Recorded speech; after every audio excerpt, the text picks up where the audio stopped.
Good evening and welcome all to Night with Joanna Lumley, OBE, Fellow of the Royal Geographical Society, Certified National Treasure, Fellow of BAFTA. I'm Libby Purves, not only a fan of Joanna's, but of Grange Park Opera, who are the partner in this evening, which is for you loyal Telegraph subscribers. Jo, of course, is a trustee of Grange Park Opera and looking forward, as I am, to its summer. All our fingers and vaccinated arms carefully crossed. Now, you can see us, but your cameras and mics are off, so we're not spying on you. I hope you can hear well. If you can't, they say move closer to the Wi-Fi and close all other tabs and programs, because that really helps. And if you want full screen, there are arrows on the top right. You can, of course, in the second part of this, ask questions, put them in the chat box on the right of your screen, and they get fed right through to me and I pass them on to Jo. But now is the time when we unveil her, the evening star attraction, Joanna Lumley herself. Welcome to our screens. There are 648 people out there. Say hello to everybody nicely.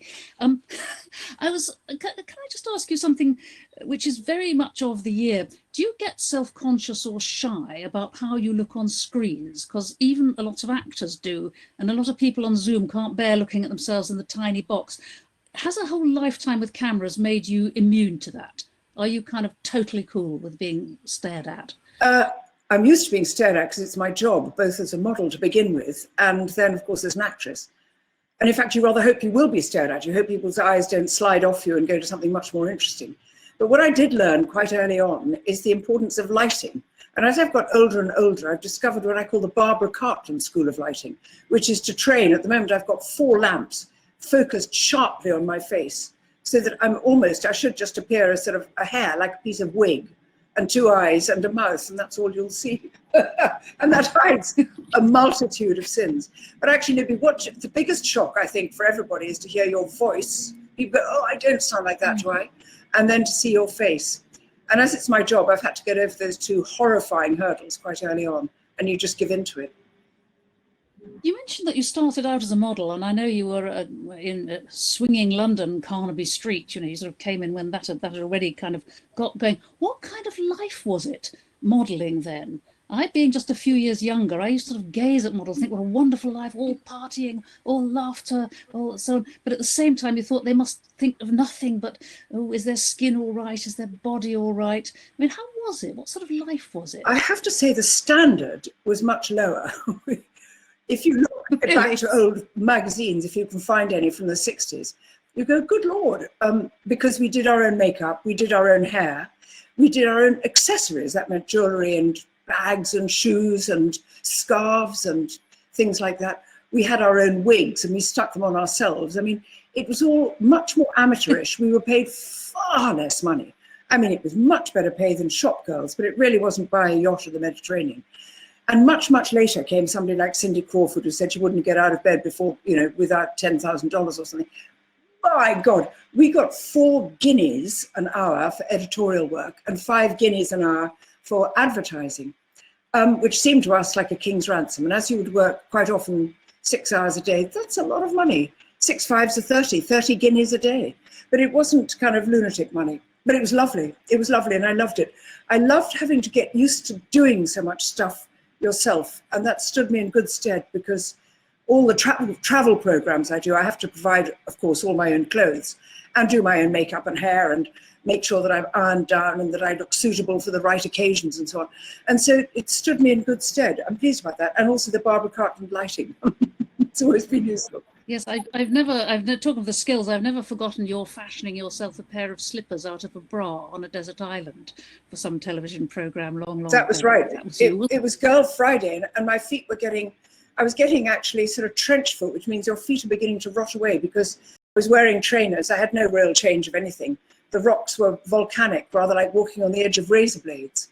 And in my little cave where I'd set up a home while the rain still pelted down, my feet would get cut. I couldn't get them dry because I didn't have a towel. I wasn't given anything to kind of exist with. And so I cut my bra in half and put a cup around each bit of the insole lining of my trainers, and fashioned with my needle and thread, which had been given to me by the SAS. So you can't say I'm not well provided for.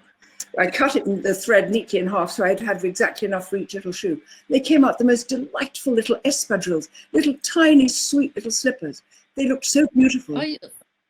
Is there any chance they're in the V&A now? Because they should. No, I was going to bury them in my coffin in case I had to walk around heaven. But then I thought, well, do you know, they're sort of interesting because people never really believed it. And when you see it, you'll see how homemade they are and that necessity is the mother of invention. Well, I think they should be in the V&A. Major. You said, were you always, I mean, I know that you've said that RADA, the acting school, the most famous acting school in the world, turned you down when you were 16. But when you went into modelling, were you already effortlessly stylish? Did you know about style, No. how to look? Were you one of those girls, you know, those little girls who are just fabulous from the age of 4 and stay that way? Were you one of those? Just in every way, no. My hair was frizzly. I had spots, not terrific amount of spots, but enough to make you go, oh my God, and to sit especially like that so you could hide a spot during the entire evening. You can't do that in modelling. The photographers were quite brutal to us and they go, here's spotty, get on with that. Or you look a bit of a mess. You tried to keep slim. You did the best you could to keep slim. Nobody was anorexic in those days because nobody did exercises. The idea of this sort of gym fit body came miles later. We just ate less if we were getting fat. We were very friendly to each other and kind to each other. But it was, I took a long time. We weren't catwalk models. That was considered a bit not quite as chic as photographic models. And we weren't glamour models, which meant getting your tits out. I'm sorry, Telegraph readers, that was a horrible thing to say, which meant not stripping. We weren't those kind of people. We were photographic people on the fronts of Vogue and Flair and Vanity Fair and Woman's Own, holding lovely sort of lycra sweaters and things like this, and laughing at fruit and being jolly with our own lip gloss. It was a fine life. It was not quite boring. It was both taxing and tiring. But at the same time, I knew it wasn't really what I wanted to do. I didn't really want to be a model. You just became a model because virtually anybody could, really. And of course, it became one part of the route into acting. But I mean, I wonder, you were a boarding school kid because, of course, you're daughter of the Raj, born in India and sent back to boarding schools in England. And that leaves a mark on people, doesn't it? Often, it seems to me, it's actually quite a useful mark because it means you know how to get along with people and you know how to kind of control yourself and be in a community. Has that been, do you think, a useful thing to you in your later life? I think it's terribly useful. And all the people who say, you know, they go to jail and they say, well, it's not as bad as being at Eton and things like that. I think there is some truth in this, that having been at boarding school, my parents didn't send me away. They'd both been sent back from India to board when they were little children, 7 or 8 years old, and my father didn't see his parents for 3 or 4 whole years, being shunted around with godparents or guardians or things like this. They having had that child, thought they would never do that for us. But we did go to boarding school. It just seemed to be something that you did. I suppose they did it. We quite often do what our parents do. You just do it because you don't really think it through. Also, my father was still in the army and went back to Malaya. And my mother went to join him. So we were there at school, and you know, it was all. I'm quite a cheerful character, so I get on fine, you know. So after a little bit of boohoo, then you get completely fine, and I loved it. I loved my second school, which was a very nice Anglican convent in Sussex, in the hills behind Hastings. And the nuns were blue stockings. They wanted to teach. That's all they cared about was ancient Greek and physics and chemistry and things. They didn't try to make us holy, but they wanted to make us fit women for the outside world and interested and interesting. And so I loved it. Yes, there's nothing. I had them too. Either learned nuns. There's nothing like learned nuns to be brought up. Being raised by wolves altogether. But moving on to the acting, I know you had an early break as a Bond girl. I believe you were one of Blofeld's Angels of Death on Her Majesty's Secret Service. And you, in Coronation Street, I had completely forgotten the fact that Ken Barlow wanted to marry you. You could have been still there. What a nightmare. I was written as just an interlude. His wife had just been killed by a hair dryer, which was tragic, and the whole world was in shock. What would handsome Ken be doing now? And he was heartbroken. And I was the schoolmaster's daughter. And I shimmered into his life. I was so overexcited, Libby, at doing this, I can't tell you. Coronation Street, even then, Corrie was really something, it was real acting. So I dyed my hair, which was probably red or something. I loved to dye my hair different colours. Anyway, I dyed it brown to show that I was a serious actress, not frivolous at all. And I said, if I'm okay at this, will you keep me in? They said, no, you're in for 8 episodes and you're out. I said, but Ken might sort of like me. I might say yes to his request to marry him. He said, no, you'll be out after 8. So I was out after 8 episodes. I loved it. I just watched a clip of it today, actually. He was a right old lounge lizard, actually, very sort of smooth, I thought, in his wooing with you. But I don't know, would you go back? I mean, suppose they suddenly decided... They did, Libby, about 6, 7 years ago. They said, oh, by the way, Elaine Perkins, my character's name, we decided she comes back, and she comes maybe on a barge or something into Manchester, and links up one of those old things where you think, that was you again, was it? You no, came back. I didn't. I couldn't do it. So somebody else came instead of me. A very famous actress did it instead of me. I'm not going to say her name because you'll be extremely pleased to hear it. I was jealous as hell of her. I can't actually remember whether it was Stephanie Beacham or I can't remember, but it was somebody who went back in and stole his heart again. Somebody thought I would have known if it was you. Mind you, we get muddled up because lots of us are pretty much the same, you know, both in modelling and acting. Lots of people write to me and ask me to sign a photograph that isn't me at all. Do you mind? Does that annoy you? No. Does that upset you? No. Sometimes if I'm really polite, I put a stick post-it note or something and say, sorry, this isn't me. Sometimes I just think I might as well sign that name in a completely different kind of handwriting. You had a lot of parts that followed because the big break was the New Avengers, wasn't it? Is it you were Purdy, though I believe they didn't want to call the character Purdy. No, she was called Charlie. But at the time there was a scent out, which was a girl walking along swinging her bag going, Charlie, and the music. And I said, you can't call her Charlie. Was it Charlie's Girl? The film had just come out. And I said, Charlie's just overworked. I would like to be Charlie's Angels. I would like to be called Purdy. There had been a model. You made that up. You made up your own name. Yeah, I did for that. But there was a craze in modelling. Bailey was called Bailey. Nobody's ever called him David. His name's Bailey. And Duffy, whose name was Brown Duffy, was always called Duffy. And it became a thing that we called each other by our surnames. And there was a model called Sue Purdy. God bless her, she's still alive. Spelt differently. And I thought, Purdy, that's a good name because it can be the name of that very good shotgun. And that sort of suits my character a bit. And so I became Purdy, E-Y at the end. Also, I wanted to cut my hair short. I thought she'd be a no-nonsense, business-like girl. She's up after catching crooks. She wouldn't have long, soppy hair. They put me in lots of long, soppy dresses and stockings and high heels, which was awful. At least I had my short hair.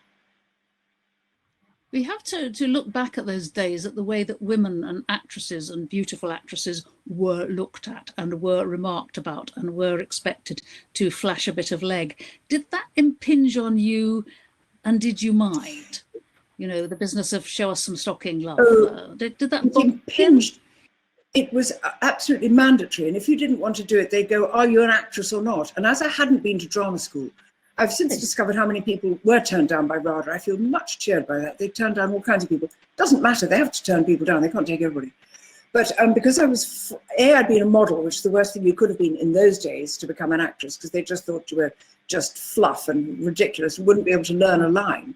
And in fact, I'd been doing Portia at school when I was 10. You know, that's the reason I wanted to become an actress, was because of Shakespeare, which incidentally I've never done professionally.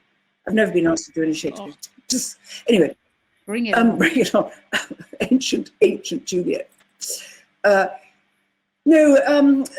completely talked myself off the track there. Why? What was I waffling on about? I was actually on a serious. We were talking about the way that women were looked all at. Everybody had to take their tops off. That was, you know, you just see it with Vanessa Redgrave, Glenda Jackson, you name it, Jacqueline Bisset. You know, everybody had to strip their tops off. That was completely part of the course. And now it's only now looking. I mean, I hated it. I've never been a single person who likes to get their clothes off, or indeed people who like to do love scenes. Everybody was revolted by love scenes. Watching them, because I'm an actress anyway, I just go, oh, come on. We all know it's everybody pretending and it's revolting. Come on, get it over with. Stop all that wet kissing. So I realised I've got the mind of an 8-year-old boy. You know, get on, move on. Let's bring the guns out. Anyway.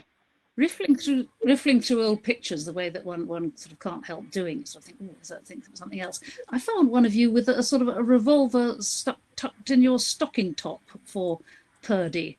That was quite. That was the picture. My hair was brown and longer then, because I hadn't cut it yet for the part. I hadn't persuaded them that I would be able to have short hair.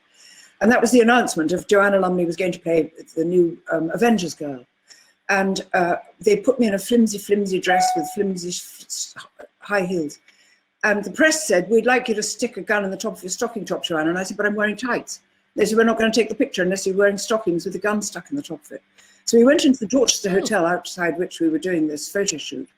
And we found a quite ordinary woman walking quietly across the lobby, and we got her, wrestled her to the ground, tore off, looked at her pants and could see she was wearing stockings. So we took off her suspender belt and her stockings. We gave her £5 or something. And I put them on and they were too short. So in that photograph, you can see the stocking tops are different kinds, because she was not expecting to show her stocking tops to the world. Anyway, in that jaunty picture with me with, guess what, a bowler hat and showing, and the gun and the knee up to show a bit of leg, a bit of thigh. That's, everything was like that in those days, Libby. Do you know, you just did it. You just did it. I hate having to have done it, which was why when I eventually was asked to do stage parts like Hedda Gabler and Madame Ranievskaya, it was sweet as a nut. I never really do those on television.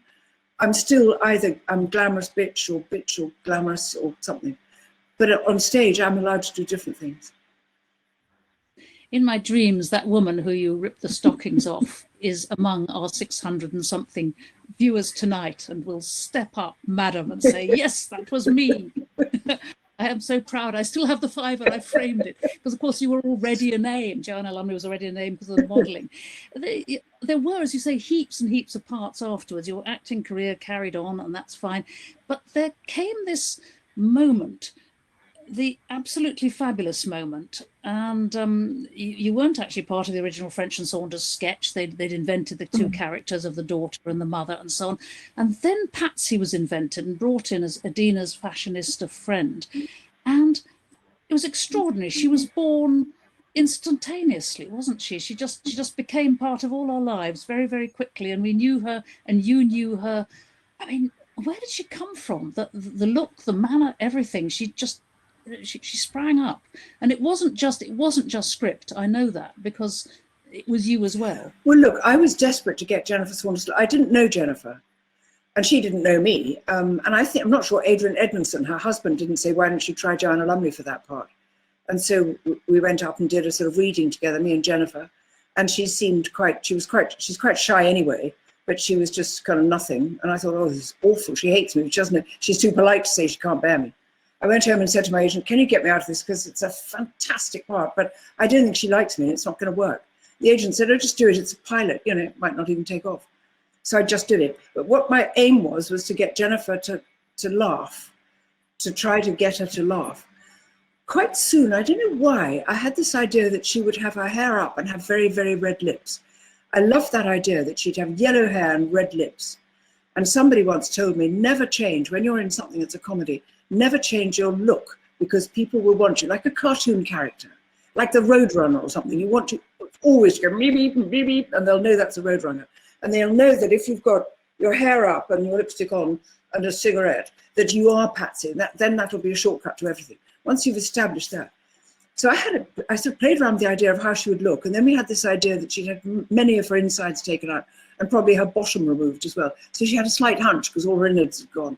And she became more and more ludicrous. Jennifer, who's the most generous and extraordinary writer in the world, just loved her. And as it kind of got madder and madder, she wrote madder and madder things. You know, Patsy went and had some operation in Morocco, had something stitched on and took pills and things and grew a small moustache. And then it didn't work and the thing dropped off and she shaved her moustache and came back to being a woman again. I mean, she was completely gender fluid and sort of, she hadn't eaten since 1974. She lived off drink. So she became a piece of paradise for me. We used to just cry with laughter. Not only us, but Adina as well. I mean, all the parts made us all cry with laughter. In rehearsals, when we did it live in front of an audience every Friday night, we were paralyzed with fear. determined to get it right, because when you're doing comedy, you don't want to have to do a gag which goes wrong or drop lines. So we all tried our very hardest all the time, but sometimes it became too much for us and we laughed. You once said to me that one of the secrets of Patsy was a certain expression on your face, the one you were always told to take off your face when you were at school. Yeah.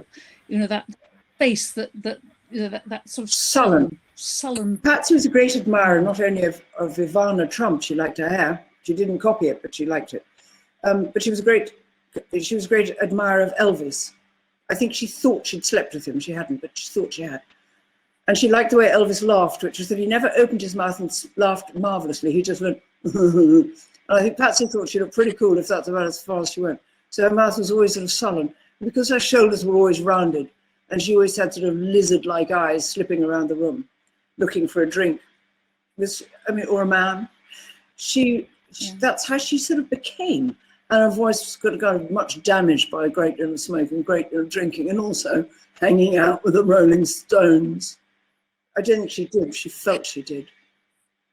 But it was wonderful, because I mean, the world suddenly realised that after you'd done all this acting, that you were this unbeatable, smashing comic talent, and absolutely fearless. I mean, the humiliating positions into which Patsy has to fall and hurl herself around, and the awful look she has to have. Some actors find it difficult to do that, especially if their whole life has been, as you say, glamour. You know, you've been pigeonholed as glamour. I know, but you see, Libby, before I was a model and before I was an actress, I was a clown. I was a fool. I was a clown. My job, I loved making people laugh. That's what I loved. And as I've always been slightly shocked at what I look like in the mirror. I always kind of think, oh, I really look like that. I've never thought of that. So whenever Patsy would I just loved her going badly wrong. I just loved dim things she would do, or how unbelievably stupid or disgusting they looked. We would think, I mean, when you think of Adina too, buying clothes size 8 when she was clearly size 16, Jennifer used to wear a padded body under that, straining to get into clothes. We all know people wearing very expensive things which don't fit and don't suit them. We just wanted to look repellent, and the more ridiculous and revolting we looked, the more people loved them.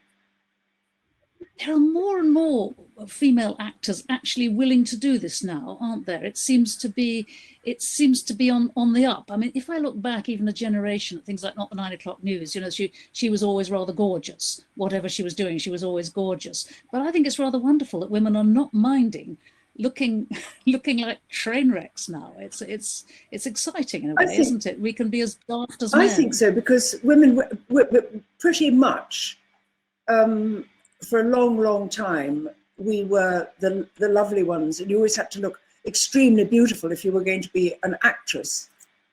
An actress, you had to be very beautiful. You go, hang on a second, if you're acting, if you're a beauty queen, I understand that.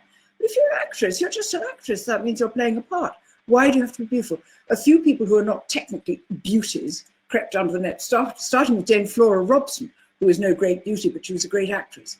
And then people became great actresses without being necessarily great beauties. But if you look at them, they've got good faces, and their face can be plain or lovely.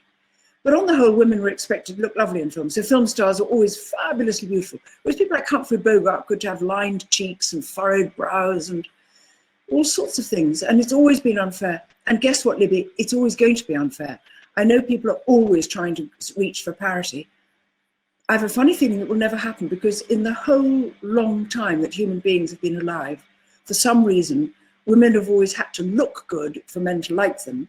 And men have always had to be attractive for women to like them. And attractive means they might have lots of money, or might be good at something, or might look as though they could provide.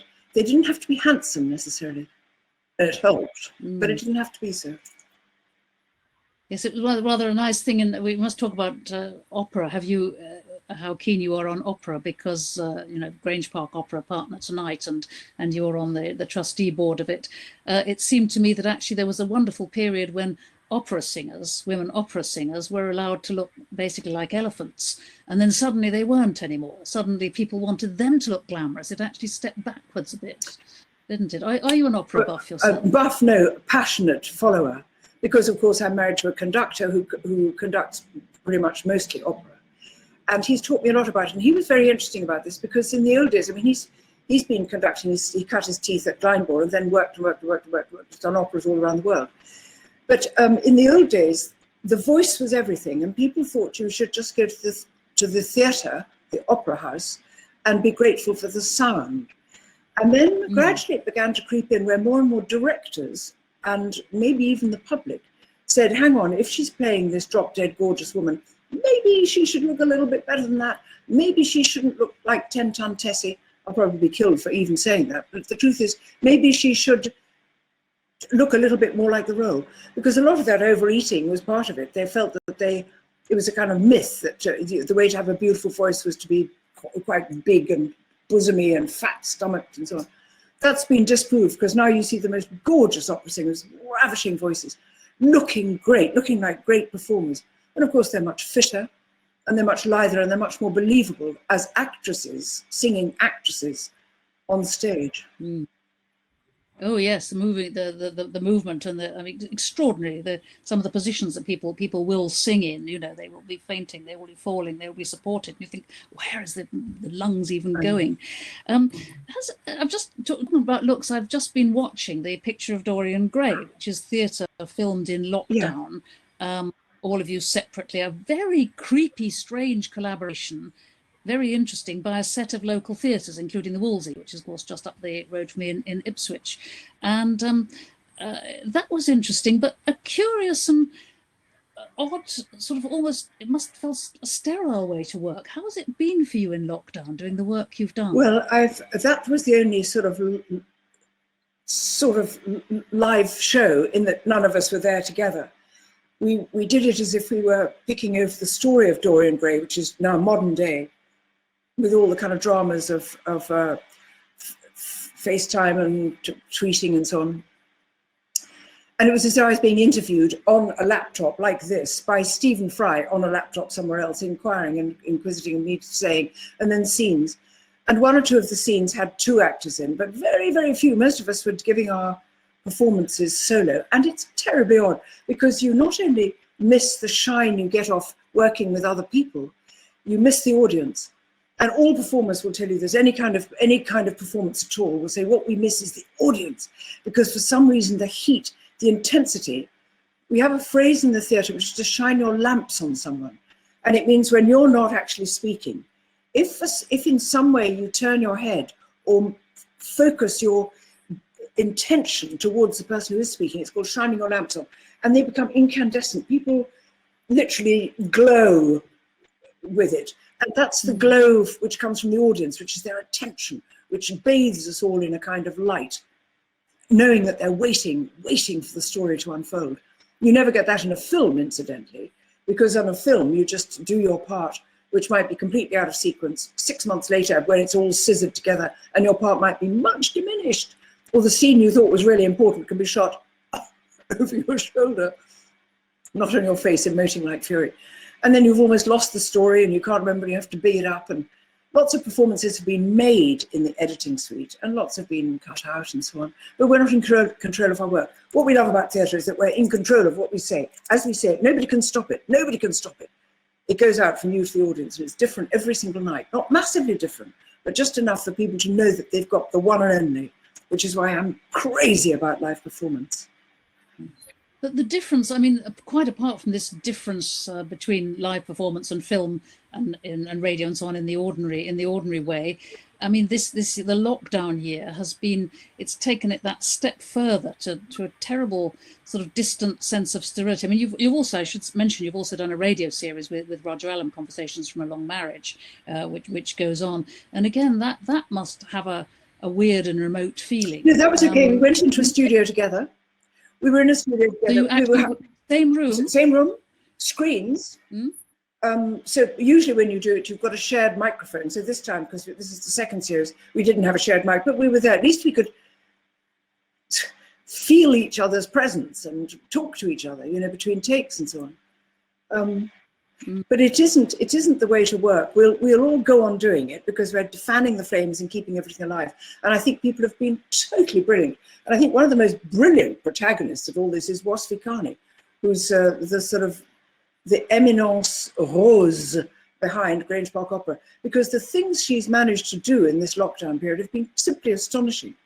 And just only, I think it was only last night that L'Heure Espagnole went out, which was shot in a clock shop. She's astonishing the way that she manages things. It isn't in the end opera, as we all know, but nothing's the same. You know, if you watch the cricket at the moment, they're great empty grounds and they just have to play in the dull roar of a crowd that doesn't exist. So we've all got to do our best and continue, because it will change and then it'll be back to normal again. And we'll look back at this and say, never, ever, ever let it go to as dark as it's been for so many theatres, theatre folk, show folk, audiences. Have you been a good lockdowner yourself? Are you sort of your cheerful and tolerant ways? Have they been tested? Have you reached that stage which some of us reach from time to time? I certainly do, of just actually head on the table and you think, I can't stand this any longer. How will it go on forever? How have you been? How has you been temperamental? Well, I've been lucky because lockdown came when I had 3 episodes into Finding Alice. So we had the 3 episodes of that to do much later when lockdown was pulled up for a bit later on in the year. But I also you should mention this is a television series. The television series where, is starring King Hawes. You play her rather appalling horrible mother. Actually. Horrible mother. I'm in the period now of horrible mothers. But I also did 3 programs going around the United Kingdom called Home Sweet Home, which harks back to my faraway upbringing in the Far East, where we all talked about going home, but none of us had a home here, or maybe had even been there. But it was called Home. And of course, now it is my home sweet home. I just adore the British Isles and our countries. We couldn't get to Ireland. We couldn't get to the Republic because quarantine stopped that. But we went around England, Scotland, Northern Ireland and Wales, and I fell in love all over again with this country. And I'm hoping that a lot of people who might not be able to travel abroad for holidays will suddenly think, that looked really nice. Should we go there? Should we go there? Should we go there? Because this country is astonishing and it's got such kind people and such fascinating things. So I'm all for that. I'm all for that. I must just ask you, I mean, this may come up again in questions about your activism, because you've led a delegation of an all-party group in favour of the rights of Gurkhas who fought with our army and needed rights to resettle here. A great sense of solidarity with indigenous people, like the Dongriya, I think it is, in India. There's a Lumley Research Fellowship in Oxford, what was set up about indigenous people again and indigenous rights. Does this come down, do you think, from your family, from India, from your father? Is there a public service thing always running alongside behind the acting and performing thing? Do you feel you need to make differences? Yes, and I'm also quite nosy and quite bossy, so I'm quite interested in things. So I'm interested about a lot of things. And then as my name has become more familiar, or my face has become more familiar, your head is higher above the parapet and people come to you with extraordinary things and say, do you think you could help us with this? And you go, I had no idea that was going on. Of course I'll help if I can. Because charity, which it isn't charity work, it isn't really even campaigning. It's just helping out when you can. And I was taught to do that. And my parents always did. My father was a regular soldier with the Gurkhas. That was his career. And my mother adored everything. She loved things. And although she, being a diplomat's daughter, sat at Maharaja's tables eating off gold plates sometimes, her greatest passion were the ones who couldn't speak for themselves, those who'd been overlooked, which is usually the poor, the needy, those in desperate need or hardship, and animals and wildlife and worms and slugs and everything that was sort of trodden on or overlooked. She loved that, and she always fought for the underdog. So I think that a lot of this came from them, but I never felt it as a duty. I've always loved to do it. I love helping people. And also I love saying yes. I love to volunteer. Before the sentence is over, I put my arm up because there's such excitement to be had. Even if it's boring, it's different and it's exciting. You can think of a way out of it or round it or to make it funny. We're getting some nice questions through now. We must start some nice questions. Good. A lot of them, I have to say, are simply love bombing you, so I'm not going to read those out in case you get big-headed. Wouldn't allow that. Yes, let's have a look. Where are we? Yes, here we are. Here's a nice one. This comes up sometimes. We talked about Shakespeare. You love Shakespeare. You have not been asked to do Shakespeare on stage, and this is a disgrace. Which which Shakespeare character would you like to play? You've said you're too old for Juliet, but I mean, frankly, if McKellen can be Hamlet at 80, I don't see why not. Somebody said to that, who's going to play his mother? Absolutely. I was rather hoping for sort of middle-aged Ophelia, actually, you know, having a really bad menopause and shouting her head off at him. But that would be rewriting. Well, do you have a character? I'd love to do Rosalind. I did her once in an amateur production, and I love doing that. I'm too old for Rosalind now, but in my next incarnation, Libby, when I should become a proper serious actress and start off much younger, Rada will beg me to go in, and I might say, do you know, I'm not sure I need it because I just have these bones. I'm kind of used to it now. And I'd love to play Rosalind. I'd love to do Rosalind. I'd give you Paulina in A Winter's Tale, actually, the one who sorts everything out, makes the statue come alive. Yeah. You could do that. Oh dear, there's someone called John here who wants you to play Lear. But Glenda's done that. Absolutely. Have you ever thought of going into Parliament? No. Says here. No, I've had a glimpse of it during the Gurkha Justice campaign. I have a look at the corridors of power, and it doesn't appeal to me because it's too slow, Libby. I like things to be done. I want people to do things now. I don't want it to go into some committee in a month's time and then people to say, we'll think about this or look at it more closely. I can't bear all that. I want it to be done now. So I wouldn't mind being a benevolent dictator, but I do want to be in Parliament. Yes, let's see. Oh, here's an interesting one after what I mentioned earlier. It says, Joanna, your facial expressions are unique. Isn't that interesting? Yes. It just goes to show. It does indeed. I think probably all our facial expressions are unique. But thank you. Oh, here's a nice one. Sorry, I froze up a second there. Yes. Here's someone who's 23 today. It's Amy. And Amy says, Joanna, what would you tell yourself at this age if you had the chance? Think back to 23, you're working, you're a model. What would you tell yourself? I'd stop modelling. I had a 2-year-old child to look after. I was desperately on the lowest rungs of acting. What to do? Don't be afraid. Quite a lot of being young is afraid of how you look, afraid of what people will think of you, it doesn't mean to go out and be bloody awful and dressed like a rag, but don't hold this over yourself. Stop thinking about yourself. I had to because this seemed important. My face is my fortune, so she said. But try not to think about yourself. Think about other people. Be adventurous. Be daring. As the Dalai Lama said, approach cooking and love with random ferocity or something. I mean, he said something, I don't think he said exactly those words, but he said, just go mad for cooking and love. And I think that's rather a nice idea. But don't be afraid. Be scrupulously punctual, little Amy. It was a daring thing, actually. You just mentioned your child. You had your child very, very young, your son, and that was quite daring. I mean, single mother. Back then, I mean, I can remember the frisson of fear and nervousness and sense of shame of that period, because I'm not far behind your age. That was brave, that wasn't it? That was you to hell with the world. I know what I'll do. It wasn't really to hell with the world. I was told I couldn't have babies, so even when I was pregnant, the doctor said, you're not having a baby, maybe it's cancer. So when Jamie arrived, he was a great surprise. And I luckily had parents who adored me and adored him. And I was supported by them. But at the same time, he was born in 1967. There were girls being forced to give their babies up, unbearable.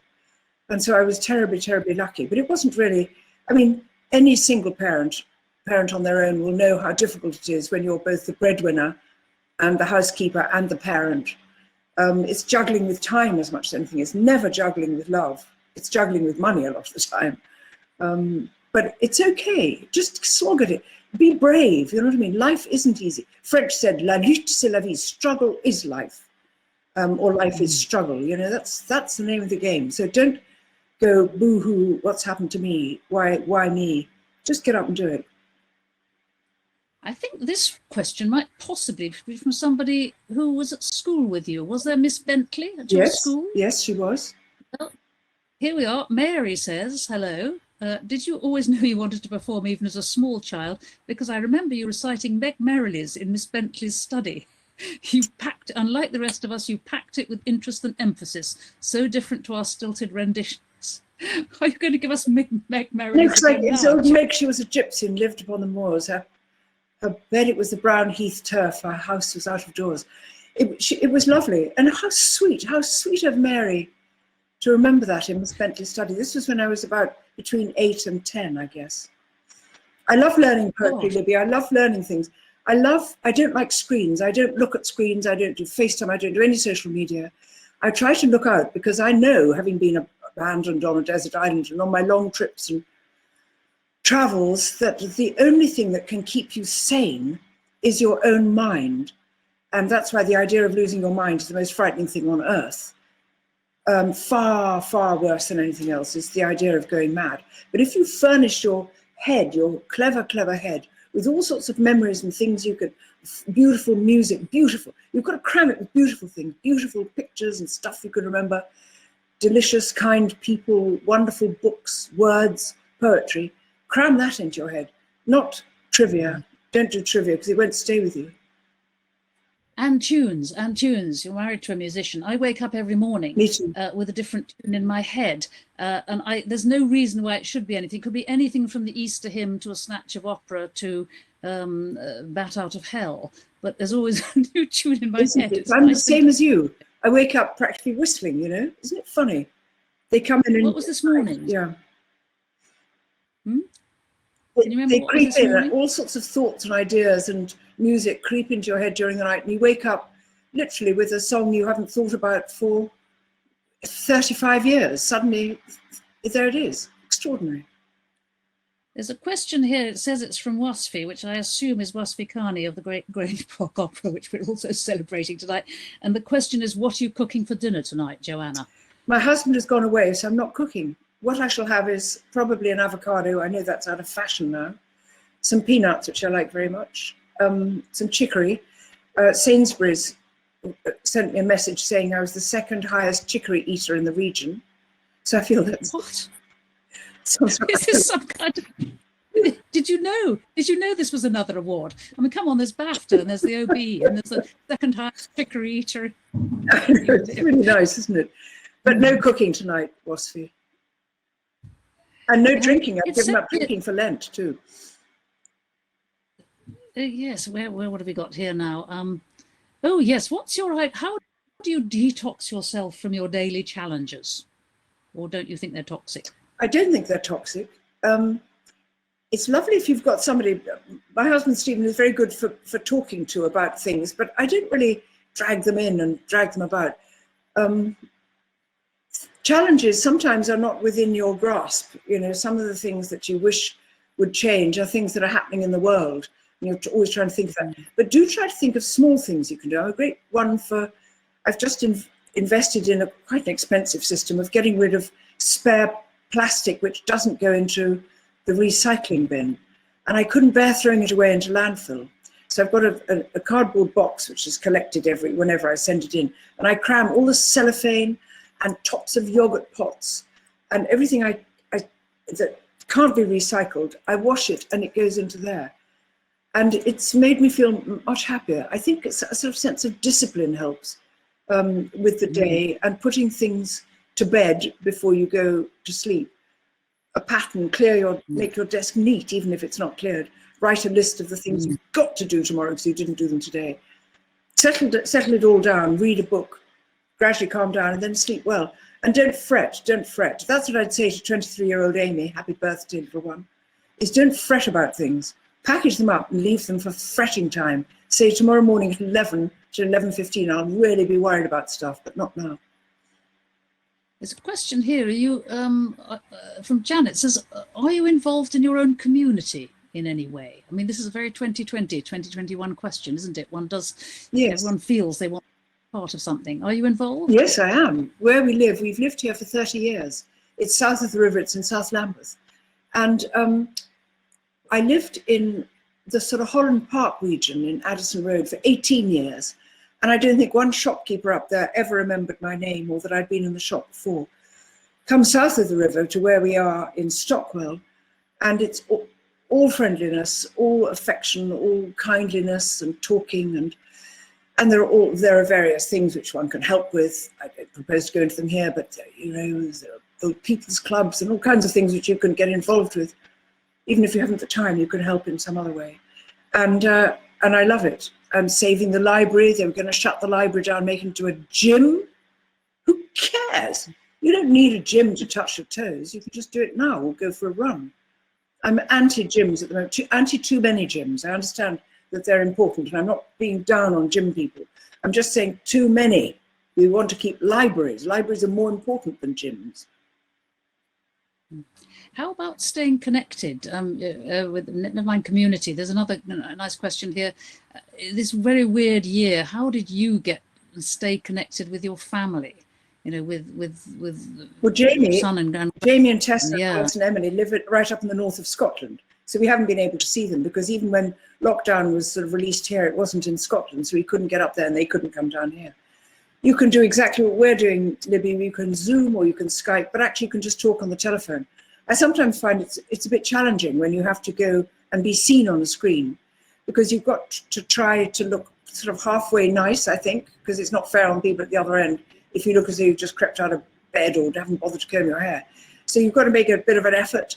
And, you know, telephones are fine. Telephones are fine. Writing is fine. I love postcards. I love the sound of the post coming through the door and seeing a handwritten envelope, which might mean a letter which isn't asking for something, it's just talking. What could be nicer than that? So there are many ways to keep in touch. And of course, remember when I was young and out in the Far East, my mother, we had a telephone, but you never rang. I don't think you could ring overseas. I suppose she spoke to her sister once in a year. I mean, I quite like being on my own too, so I don't mind not talking to people. The future, of course, there are not going to be all these wonderful letters that we get from the past. That's the worry, isn't it? There won't be people's letters so much. The question here says, is that a large magnolia behind you? Is it a large magnolia? This, my beloved questioner, this is the pear tree, which is enormous, had to be pruned. Its height had to be brought down by a bit. And because it was just about, as you can see, just about to come out into bloom, I collected some of the branches. I've got some here, I've got some over there, I've got some in other rooms, which are just sitting here with their feet in water and just beginning to come out. They won't really come into flower, I don't think they might. But I dragged it in because I wanted you to have something quite nice to look at. So when your attention wandered, you'd go, oh, is that a magnolia? And the answer is no, it's pear. I think it looks great. Jason asked, do you watch RuPaul's Drag Race? And if so, what would be your drag name? I don't know. I have seen it. And I was once invited. I was going to go on it before, just when lockdown came and the show I was going to be on was cancelled. And then all those lovely drag queens disappeared because that was the end of their time as well. I don't know what my name, I don't know how you get a good, cool drag name. I don't know what it would be. I think Joe is pretty good because it's quite kind of cool. But it would have to be Joe something, wouldn't it? I don't know. Libby, are you very up with these sorts of names? I'd stick with Patsy. You know, there's a formula for getting your drag name. I've forgotten what it is. You know, I always sort of think of myself as Cherry Crumble or something rather homely like that. Here we are. Another question. Yes. Yes. Where are we? Is there a celebrity that you've met who you didn't expect to like but did? Or is there anyone you expected to like but you were disappointed? They want you to be mean here or kind. I met James Mason. I loved James Mason steadfastly from school when we saw the film of Julius Caesar. I'm not sure he didn't play Brutus, and it was a completely wonderful black and white film, and I think we were studying Julius Caesar at the time. And I met him much, much later on a terrace in the south of France. And my heart was beating, and I thought, I'm standing next door to James Mason. And God bless you, James, because you've gone now from this earth. But the conversation wasn't scintillating. That was partly my fault because I was dumbstruck, but it was quite dull. And I loved him so much. So I thought maybe it's better not to meet the people you really adore. I think Marlon Brando was Mark Antony in that. It was fantastic stuff. But mostly when you meet people, when I met Ava Gardner, because I was in a film with her, I thought, oh, what can she be like? She's just a diva. And do you know what she was? Divine. She was divine. She was beautiful and funny and smelt of tuberoses and was wicked and naughty and had great green eyes and laughed a lot. I loved her. Yeah, lovely. How do you deal, another question here from Anna, how do you deal with being famous in places you go to? This business of being recognized, this, you know, some actors absolutely hate it and others maybe enjoy it. I don't know. What's it like for you? Are you okay with it? It's kind of how you behave, because I always go on the tube and I queue in outside post offices and things and go shopping in the ordinary supermarkets and so on. Because I know that if you have people holding people back on the street, as I once saw Steve McQueen doing, and getting out of a car, and the crowd would go, why are we being held back, looking over there? And then suddenly you see Steve McQueen with dark glasses on, going into a shop in the King's Road. He went, oh my God, it's Steve McQueen, oh my God. Now, if he'd taken his glasses off and just walked in getting hi, people would go, hi, guess who I saw? Steve McQueen. But there would have been no hustle and bustle about it. So I'm fine, because I'm lucky enough to just be able to walk about completely normally. You get used to people looking at you, and the thing to do is look back and smile. Sometimes they're taken aback, just like me when I spoke to Nish Kumar the other day, and I was talking to him quite normally. He said, you think we've met, don't you? And I said, haven't we? And he said, no. So that was easy. I knew who he was, and I knew his face was so familiar, and I thought I must have met him. And that's what a lot of the time people just think that you've met them. I always think people, this is my homily for today, Libby. Strangers are just friends you haven't met yet. There we are. There was a wonderful remark made to me once by Sarah Brown, Gordon Brown's wife, when she was on holiday and then just across the river from us, where we live. And I said, are you finding you get recognized all the time? Because there'd been quite a lot of pictures of her. And she said, no. She said, because I'm perfectly scruffy. She said, people who have their hair recently done, people always assume they must be someone if you've just had a blow dry, and they look at you again. Said if you just look like a scruffy old mother on the beach with a couple of children, nobody looks again because you're just another woman. I thought that was rather very good. You know. And also, if you do want people to look at you, don't smile and put on dark glasses, because people always think you're important. I never wear dark glasses because I can't bear the idea of ducking out of people's view. I like people. I like to look in their eyes, and I like people smiling back. I like to smile at people. And you can't really do that with dark glasses because they don't know who you are. Now, there's someone here called David. We're going to have to stop quite soon, but this is very important. When I was 12, I wrote to you at ITV, but you never wrote back. My sister signed me up today for my 55th birthday this week. Will you please say hi to David? This is a big moment. Come on, facial expressions, bring them on. Oh, David, Kiss, I've got to say, I'm so sorry. I actually answer all my fan mail, so ITV didn't pass it on to me. David, this is very sad. At 55, you must have been a little boy, a little tiny boy, and I'm just very touched that you remember me at all, David. But I remember you now, and I know it's your birthday this week, and I'm keeping the day itself a secret from the rest of the listeners. But happy birthday, David. And one from Jenny. Do you ever appear without lipstick, or do you put it on even to go to the shops? No. It's a bit harsh. No. I go with face nue. I go, but I've been. I mean, on things like Desert, My Girl Friday and things. I've appeared nothing. I mean, it's not a thing. I put on makeup this evening because I thought, out of respect for the viewers, and I thought it would look nice to try to look nice. And I put on my diamond necklace that my husband gave me. And my special Vivian Westwood ring to dress up for you. But of course I don't wear lipstick to go to the shops. Also, with a mask, it doesn't matter what you wear. And sometimes I put on heavy eye makeup, and sometimes I don't. But mostly I don't. Well, there's heaps more people which we cannot fit in because I have to do the winding up bit. But it says that you should be the first woman. You should have been the first woman Doctor Who.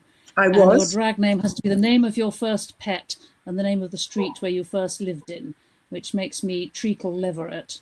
I don't know what it makes you. Work that one out. And Waspy is saying, I need to hear your favourite poem.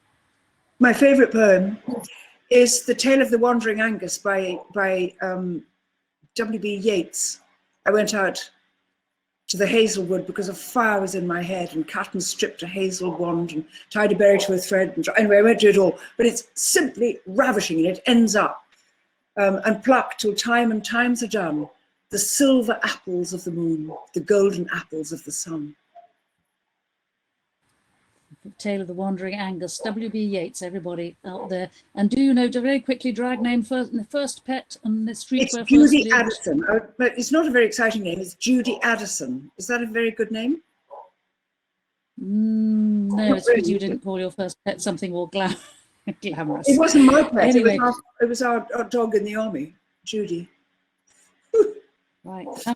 I have to say, I'm just looking at the clock. I have to do this clock thing. I have to say thank you, Joanna, especially thank you, Joanna. Can you hear them all cheering? Everybody? Yes. Voices, can hear them all.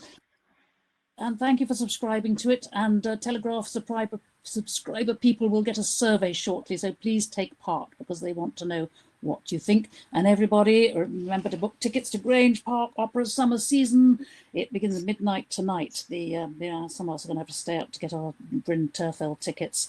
But Joanna, it's been a joy. These things are not always a joy. I hate Zoom. Well, I love it because you're on it. I love it, and I love you, glamorous Libby. So, Libby, best writer, best assessor of character, best head girl. I had no idea you were years younger than me. I always thought you were in the senior prefect room. a bit younger, only a bit. Good night, all. Good night.